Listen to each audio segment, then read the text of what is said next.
Hello everyone! This is the second day of our health and wellness break na pinagkalob sa atin ng DepEd. Salamat DepEd dahil talagang kinoconsider nila yung aming health. So, thank you para meron na naman kaming lakas pagpasok namin sa school.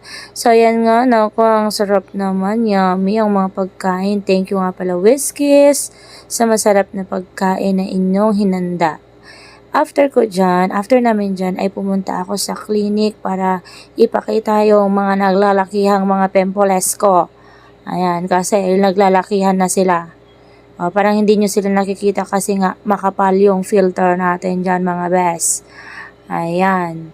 So, pagkatapos ko doon ay pumunta ako dito sa may Ataw para magtingin-tingin ng short. Kasi wala na akong short, wala nang magkasya. Nagso-short na sila. Ayan.